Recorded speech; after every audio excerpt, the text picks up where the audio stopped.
तो आज की क्लास में हम लोग कुछ आगे डिस्कशन करेंगे, जहाँ कहानी हमने पहले छोड़ रखी थी। कहानी हम लोग शुरू किए थे ऊर्जा लेखा परीक्षा की, यानी कि एनर्जी ऑडिट की। हमने देखा कि एनर्जी ऑडिट है क्या, इसके क्या लाभ है, कैसे किया जाता है, कितने प्रकार का है, प्राइमरी है, टारगेटेड है, डिटेल्ड।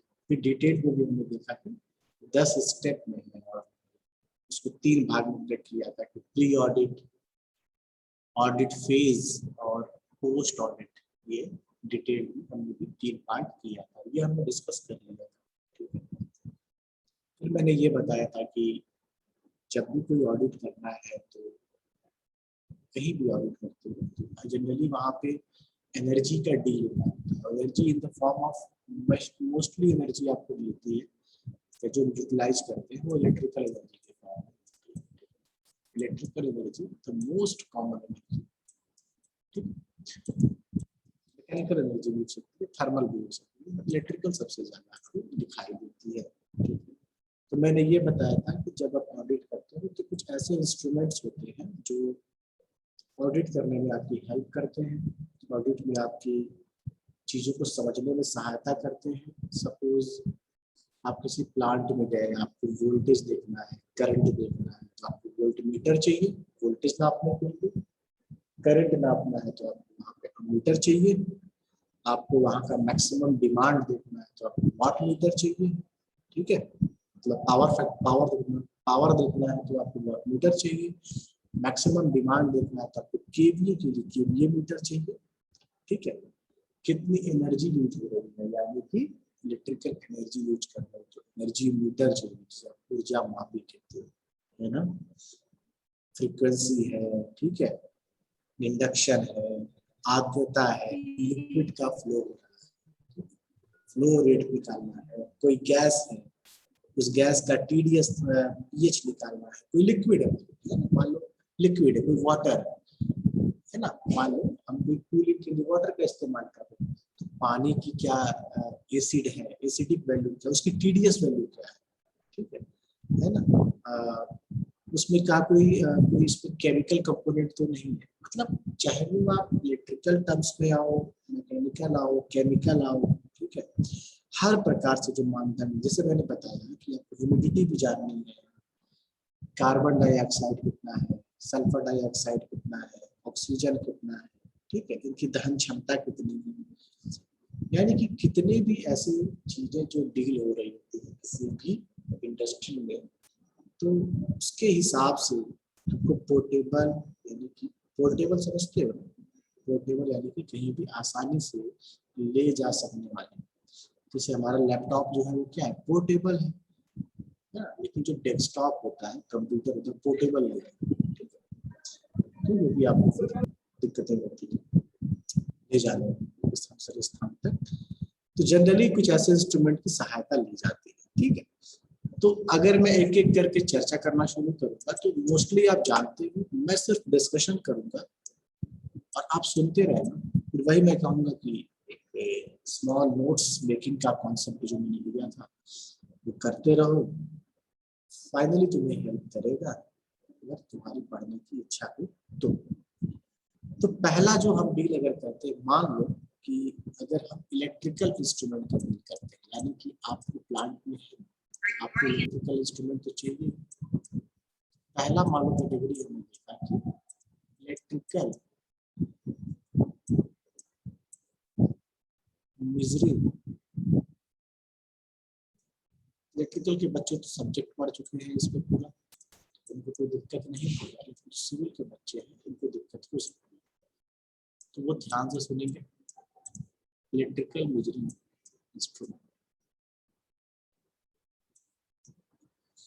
या जितने भी इलेक्ट्रिकल क्वांटिटीज हैं जो मैंने नाम लिए, जैसे करंट है, वोल्टेज है ना, पावर फैक्टर, पावर है, मैक्सिमम डिमांड है, एनर्जी है, एनर्जी मीटर जो करने लगा, ठीक है, फ्रीक्वेंसी है, एसी की फ्रीक्वेंसी निकालनी, कुछ भी ऐसी चीजें हैं, ठीक है, जो इलेक्ट्रिकल टर्मिनोलॉजी से रिलेटेड है, तो उनके लिए हमको क्या चाहिए होगा, इलेक्ट्रिकल मेजरिंग इंस्ट्रूमेंट। अब अगर बेटा पेपर आपका ऑब्जेक्टिव सब्जेक्टिव होता तो आप कहानी लिख के चले जाते, एग्जाम में नंबर मिल जाता। लेकिन अब आपको देना है ऑब्जेक्टिव एग्जाम। तो मैं जो बता रहा हूँ ध्यान से सुनना। पूछ सकता है कि वोल्टेज को मापने के लिए कौन सा इंस्ट्रूमेंट होता है, आप बोलोगे क्या? Volt meter. इलेक्ट्रिकल के बच्चों को दिक्कत नहीं होगा, लेकिन सिविल के बच्चों को थोड़ी दिक्कत हो सकती है, मैकेनिकल के बच्चों को हो सकती है। पूछेगा कि करंट को मापने के लिए कौन सा इंस्ट्रूमेंट है, तो क्या बोलोगे? दोहराओ मेरे साथ, ठीक है, अमीटर या एमीटर कहते हैं। आपसे कहेगा सर पावर फैक्टर बताओ, हिंदी में कहते हैं शक्ति गुणक या शक्ति गुणक, शक्ति गुणांक, जो भी कहेंगे। पावर फैक्टर, पावर फैक्टर, तो ये नापने के लिए हो जाएगा, इसी के नाम का इंस्ट्रूमेंट होता है, उसे कहते हैं पावर फैक्टर मीटर। क्या बोलते हैं? Power factor meter, PF meter, ठीक है, याद रखना बेटा। फिर पूछ लिया एक इंपॉर्टेंट क्वेश्चन, एक्टिव पावर जो है, जैसे मैंने ऑब्जेक्टिव क्वेश्चन दिया था सेशनल में, वैसे ही क्वेश्चन था कि एक्टिव पावर जो होता है, एक्टिव पावर जो है उसको निकालने के लिए क्या चाहिए हमको? Watt meter. एक्टिव पावर के लिए क्या होता है? वॉट मीटर, समझ रहे हो? एक्टिव पावर के लिए वॉट मीटर। चलो क्वेश्चन ये है कि एक्टिव पावर की यूनिट किसमें होती है? एक्टिव पावर की यूनिट किसमें होती है?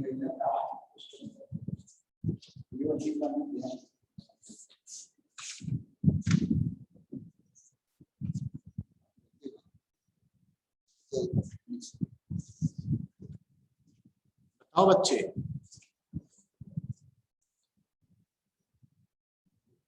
एग्जाम में क्वेश्चन आ सकता है, तो मैं बता रहा हूँ शायद आ जाए, मतलब इस तरह से पढ़ाई थोड़ी करूँ।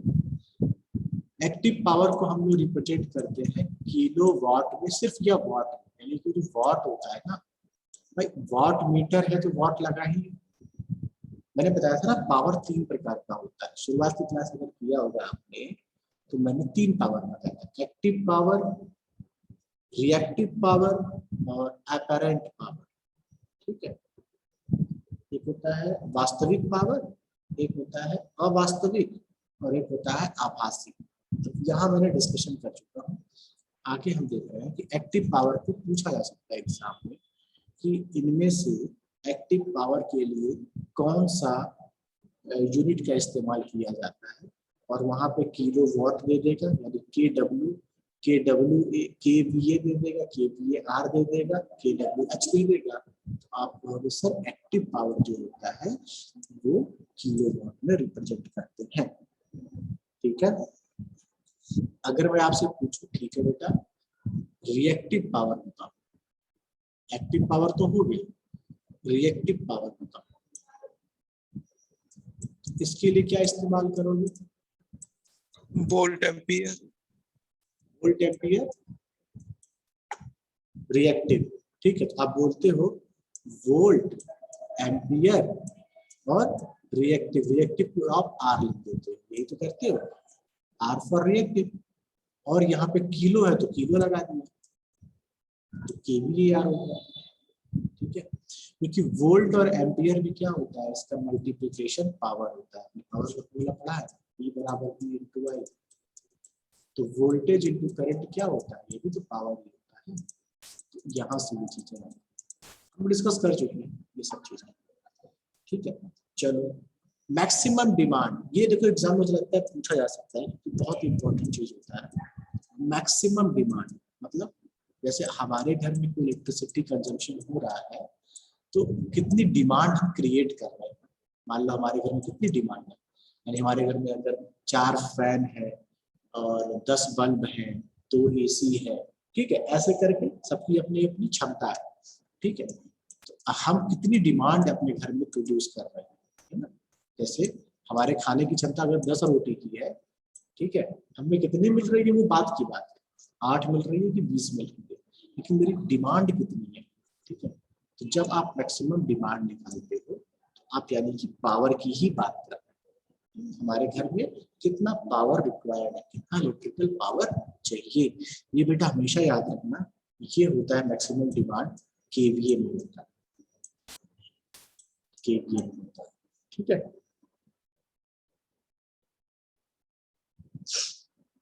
हालांकि हम केडब्ल्यू केवीए में कन्वर्जन कर सकते हैं, बट किलो वोल्ट एम्पियर में होता है। ठीक है, किलो वोल्ट एम्पियर जनरली होता है मैक्सिमम में। ठीक है, आपसे पूछा जाए एनर्जी यानी कि इलेक्ट्रिकल एनर्जी किसमें निकाला जाता है जी? इलेक्ट्रिकल एनर्जी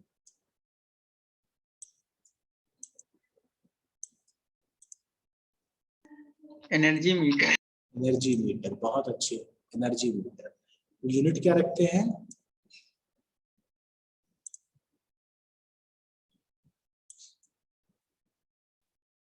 यूनिट बताओ।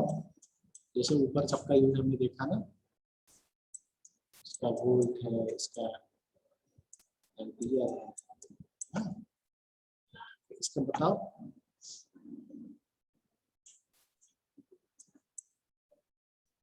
ये क्वेश्चन सेशनल में मैंने दिया था ST1 में, मतलब ऑब्जेक्टिव क्वेश्चन था, ऐसे ही मेरे रिविजन क्वेश्चन आए थे।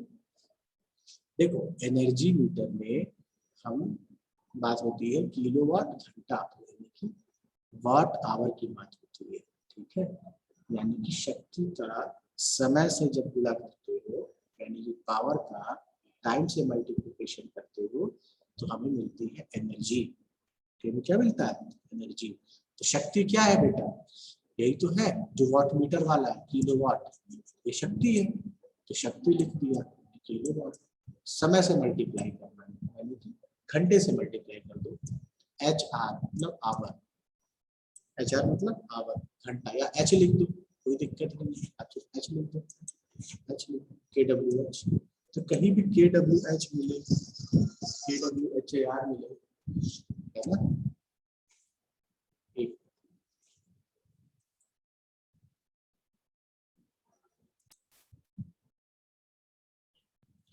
तो इलेक्ट्रिकल एनर्जी आपका किलोवाट आवर में हो जाएगा। वाट आवर कहीं मिलेगा बेटा, ठीक है, वाट आवर कहीं मिलेगा, वो होता है इलेक्ट्रिकल एनर्जी। तो ये यूनिट्स का बेटा ध्यान रखना, स्क्रीनशॉट ले लेना, चाहे जैसे भी अपने पास नोट कर लेना, बट ध्यान रखना, ठीक है, ये इंपॉर्टेंट चीज है। एग्जाम में चूंकि ऑब्जेक्टिव पेपर दे रहे हैं ना बेटा, तो ऐसे क्वेश्चन बनेंगे। इलेक्ट्रिकल में और क्या क्या क्वांटिटीज होती है? एक होता है फ्रीक्वेंसी, जिसे आप आवृत्ति कहते हैं। ठीक है ना, हमारे घरों की फ्रीक्वेंसी जो होती है ना एसी की, कितनी होती है स्टैंडर्ड इंडिया में? बताओ, आवृत्ति कितना होती है? 50 हर्ट्ज होती है। 50 हर्ट्ज होता है ना? 50 हर्ट्ज, ठीक है। तो 50 हर्ट्ज यानी कि इसको निकालने का यूनिट क्या होगा? हर्ट्ज होगा, HZ करते हैं। हर्ट्ज को क्या करते हैं? HZ। और हिंदी में ऐसे लिखना। और इंस्ट्रूमेंट का नाम बेटा सिंपल सा है, फ्रीक्वेंसी क्या है तो फ्रीक्वेंसी मीटर। क्या होगा? आवृत्ति मापी, आवृत्ति कहते हैं फ्रीक्वेंसी को, तो या तो फ्रीक्वेंसी मीटर कह लो या फिर आवृत्ति मापी कह लो। ठीक है, ये चीजें हो गई, है ना। और भी क्वांटिटीज होती हैं, जैसे एसी में आपको वो डिटेल में जाना नहीं है, जैसे हार्मोनिक्स वगैरह होता है, ठीक है, ये सब चीजें होती हैं, तो हम बाद में डिस्कशन करेंगे।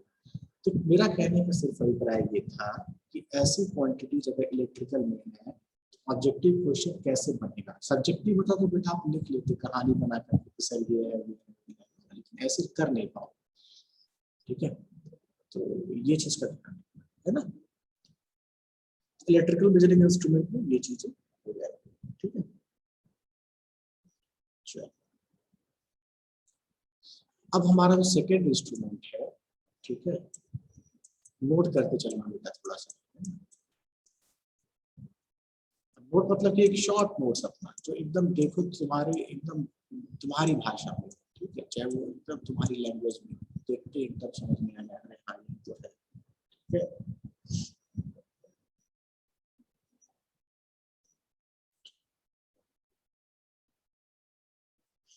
जैसे मान लो कि कहीं कोई एक जार है या एक इस प्रकार का अरेंजमेंट है। इसमें विभिन्न प्रकार की गैसेस, मान लो चिमनी या कोई ऐसे एक जार है, इसमें डिफरेंट प्रकार की गैसेस, ठीक है, डिफरेंट प्रकार की गैसेस, ठीक है।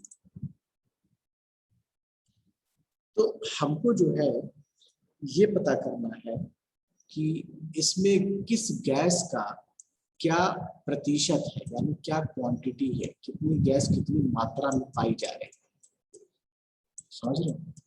अगर मैं फायराइट, खासकर ऐसे इंस्ट्रूमेंट की बात करूं फायराइट की, तो इसके द्वारा हम दो गैस, अब एग्जाम में क्वेश्चन क्या पूछे, कौन कौन सी दो गैस है, इसके द्वारा हम ऑक्सीजन O2 और CO2, carbon dioxide oxygen, O2 और CO2 की मात्रा, ठीक है, की जो मात्रा है उसको हम निकाल सकते हैं।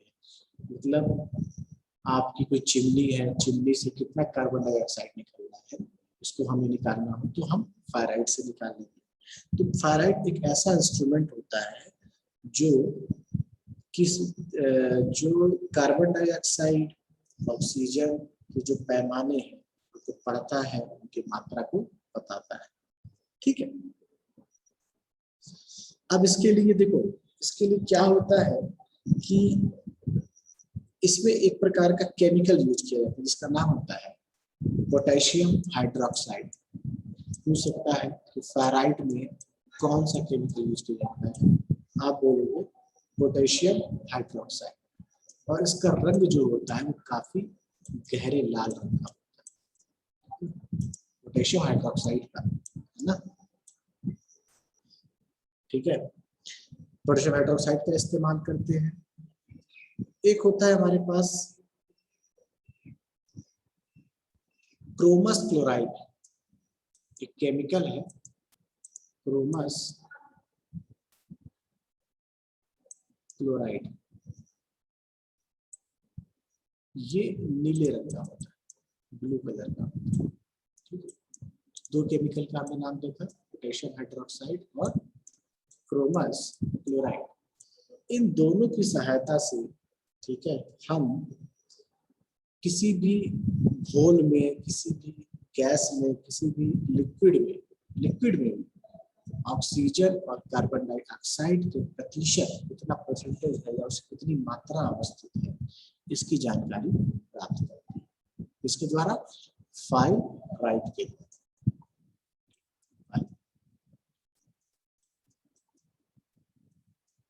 याद रहेगा।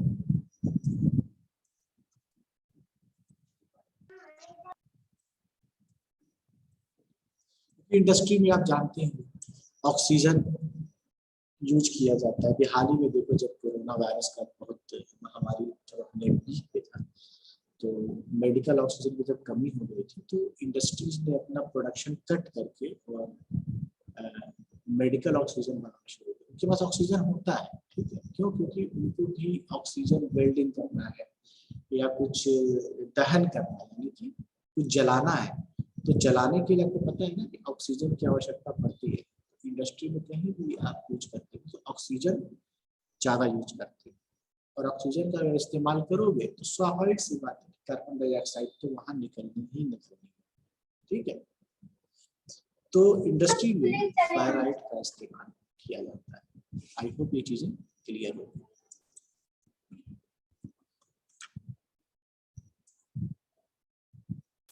ठीक है, चलो इसके बाद बेटा, अब आपसे पूछा जाए इंडस्ट्री में या कहीं भी एनर्जी इंस्ट्रूमेंट, एक इंस्ट्रूमेंट और होता है, उसका नाम होता है मैनोमीटर। मैनोमीटर, मैनोमीटर का इस्तेमाल क्यों करते हो बताओ।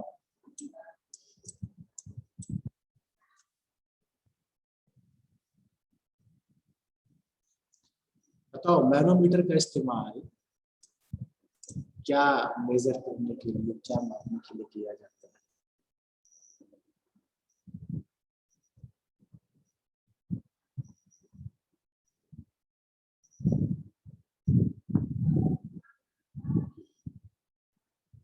कोई बताएगा। ऐसा ना करो यार, बहुत दुख होगा नहीं पता होगा तो। मतलब ये तो स्कूल में पढ़े होगे तो।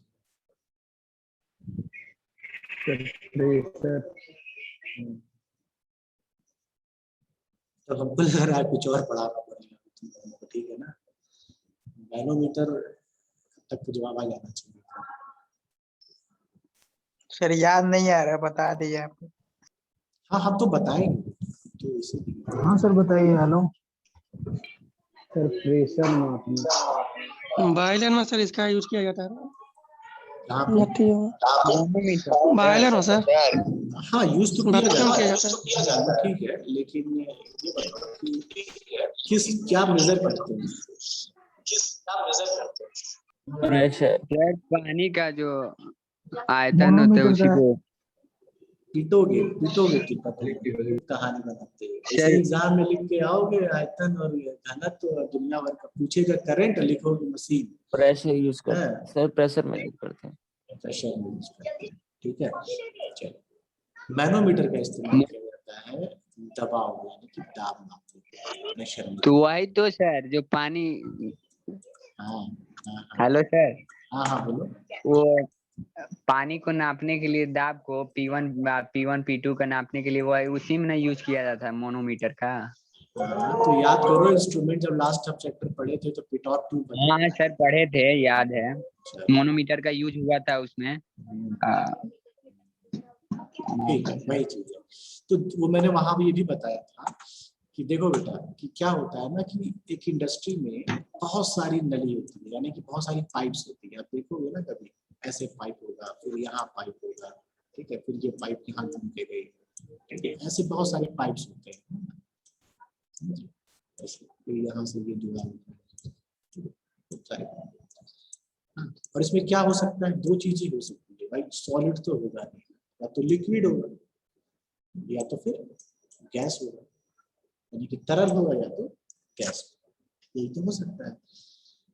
लेकिन क्या होता है कि जैसे मान लो कहीं भट्टी है या कहीं बॉयलर है या फिर कहीं ब्लोअर है, या हमको इसमें हम एयर फ्लो कराते हैं, जैसे मान लो इसकी सफाई करनी हम एयर फ्लो कराते हैं, या इसमें हम कोई गैस फ्लो कराते हैं, तो गैस हर जगह जाएगी, लेकिन इसके अंदर भी तो प्रेशर डेवलप हो रहा है, काफी अमाउंट में प्रेशर का डेवलपमेंट हो रहा है।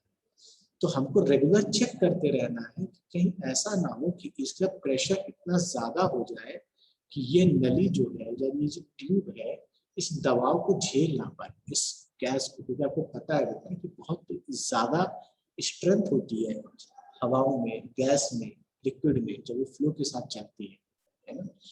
तो हम क्या करते हैं कि मैनोमीटर, एक होता है पाइटोट ट्यूब, लचीला ट्यूब होता है, पिटॉट ट्यूब आपने पढ़ा भी होगा, ट्यूब होता है, इसके सिरों पे लगाते हैं, मैनोमीटर के साथ लगा देते हैं इनलेट आउटलेट को।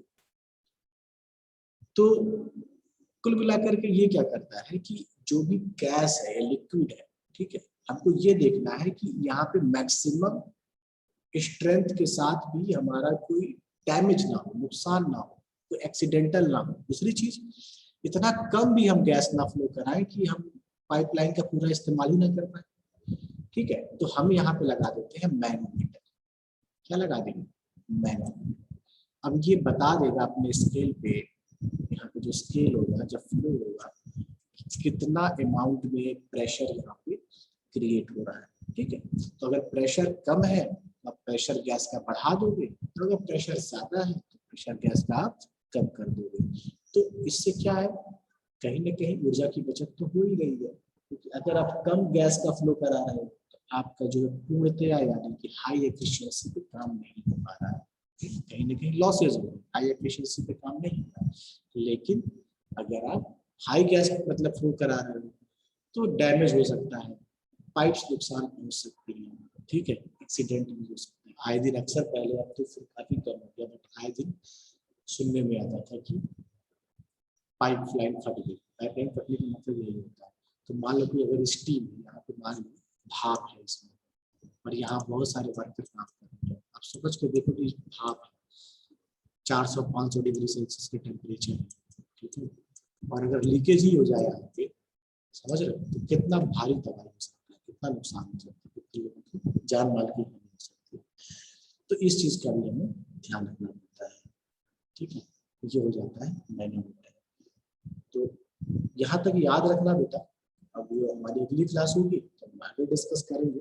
तो 3 इंस्ट्रूमेंट आज मैंने आपको 3 चीजें बताई। ठीक है, इन तीनों के बारे में ध्यान रखना।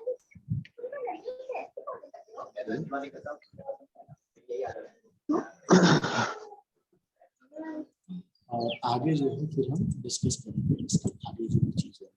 ठीक है, पूछना। अच्छा, अभी मैं ट्यूटोरियल तो दूंगा आप लोगों को इस वीक का। 5 ट्यूटोरियल मैं दे चुका हूँ, 6ठा मैं दूंगा आप लोगों को। ठीक है, तो ये ऑब्जेक्टिव टाइप का होगा, गूगल फॉर्म पे दूंगा। गूगल जैसे हम लोगों ने एसटी किया था ना, ST1, ठीक है, उसी प्रकार का होगा, ऑब्जेक्टिव टाइप का। ठीक है, तो पूछ पाछ के सब लोग करते ही हो, करोगे ही, मेरे कहने का मतलब नहीं है। लेकिन ईमानदारी से करना, और जो क्वेश्चन ना आए उसको ढूंढने का प्रयास करो। हमारे पास टाइम है, ढूंढने का मतलब है तुम गूगल करो, यूट्यूब से, कहीं से, या फिर लास्टली तो मैं हूँ। ठीक है, तो वो चीज हम लोग डिस्कस करें। छाप लोगे आज, काम तो हो जाएगा, नॉलेज जो है कब सेंड करेंगे सर? हाँ, कब सेंड करेंगे? आज या कल में करेंगे। आज तो मंडे ही है, आज कभी भी? टाइमर लगा दूंगा 2 घंटे 3 घंटे का, ऐसा कर दूंगा। 1 घंटे का टाइमर कर दूंगा। ठीक है, 10 क्वेश्चन कर दूंगा, टाइमर कर दूंगा। तो पता चलेगा तभी तो सर, नहीं तो गड़बड़ हो ग्रुप पे जाएगा। मैसेज डाल दूंगा। ठीक, तो